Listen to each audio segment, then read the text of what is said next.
In the summer of 1942, Adolf Hitler unleashed one of the most ambitious and catastrophic offensives of the Second World War. His eyes turned toward the banks of the river Volga, to a city that bore the name of his greatest enemy, Stalingrad. It was not merely a military objective, it was symbolic, personal. To take Stalingrad was to humiliate Joseph Stalin himself and to secure the oil-rich fields of the Caucasus beyond. Yet what Hitler believed would be a swift triumph became an inferno that swallowed nearly 2 million souls.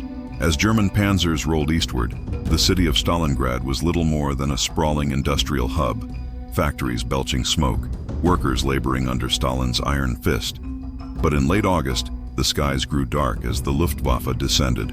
Bombs rained down with such fury that witnesses said the very air seemed to ignite. Entire districts were reduced to rubble in a matter of hours.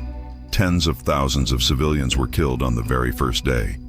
But paradoxically, that rubble became the defenders' greatest weapon. Streets turned into fortresses, factories became bunkers. Every pile of debris, every shattered wall, was transformed into a stronghold of Soviet resistance. The Germans advanced, confident in their superiority. They called it Rattenkrieg, the War of the Rats. Because fighting in Stalingrad meant crawling through sewers, sniping from broken windows, stabbing in pitch-black basements. The distance between life and death was often no wider than the width of a staircase. Snipers like Vasily Zaitsev became legends, turning the ruins into hunting grounds where a single bullet could decide the fate of dozens of soldiers. German officers trained for sweeping maneuvers found themselves dragged into duels measured in meters, not kilometers. And yet, Hitler demanded more. The order was clear: Stalingrad must be taken at all costs. Retreat was forbidden. For months, the Wehrmacht fought house by house, street by street, room by room. Soldiers described nights lit only by burning oil tanks, the ground trembling with constant artillery, and the unrelenting echo of screams in the dark. To cross a single street meant stepping into a lottery of death, where snipers, machine guns, and hidden grenades awaited. But Stalin was no less ruthless. His infamous Order Number 227 resounded across the Soviet Union. Not one step back. Any soldier who retreated without orders risked being shot by his own comrades. Behind the front lines, the NKVD stood ready, enforcing discipline with bullets. For the Red Army, survival meant victory.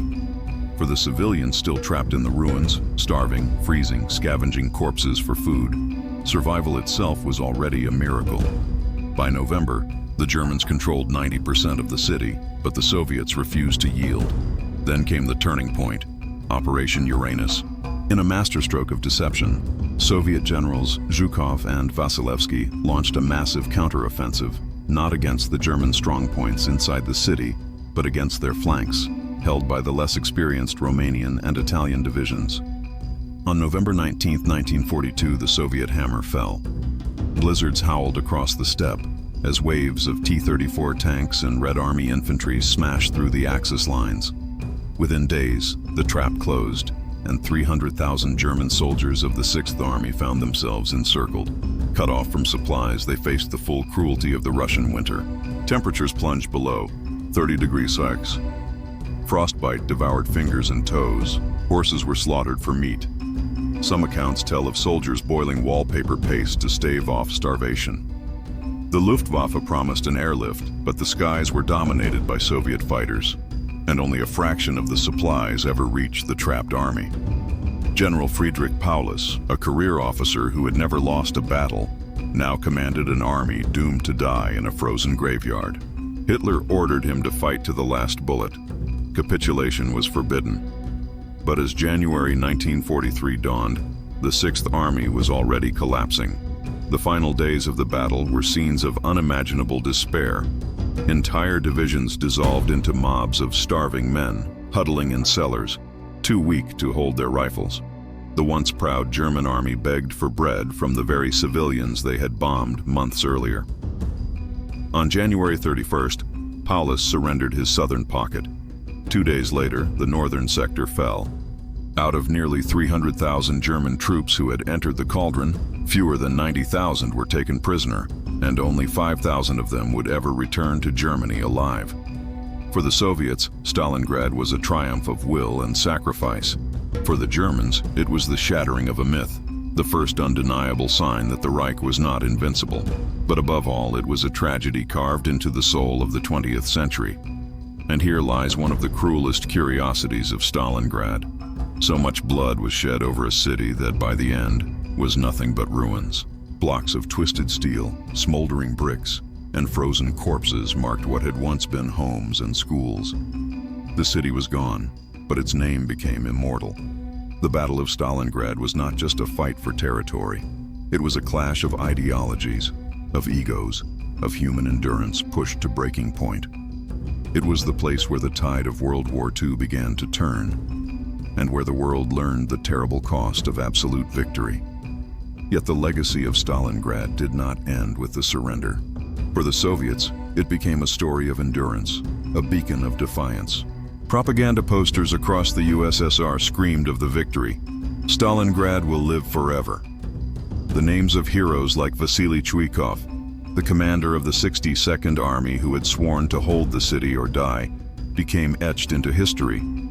The Red Army, once considered clumsy and inferior, now stood tall as the army that had broken the backbone of Hitler's might. For the Germans, the psychological shock was devastating. The myth of blitzkrieg, of invincibility, was shattered. Newspapers at home could not conceal the truth. Families received letters from the front, then silence. Mothers and wives waited for soldiers who would never return. Of the 90,000 survivors marched into captivity, many perished from cold, hunger, and disease in Soviet prison camps. Only a few thousand stumbled back to Germany years later, broken shells of the men who had once marched proudly into Russia. And yet, Stalingrad was not only about armies and strategies. It was about ordinary people, civilians who became warriors out of necessity.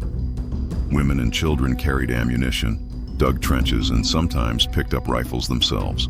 There are accounts of factory workers assembling tanks under bombardment, and then driving those very tanks straight from the assembly line into battle.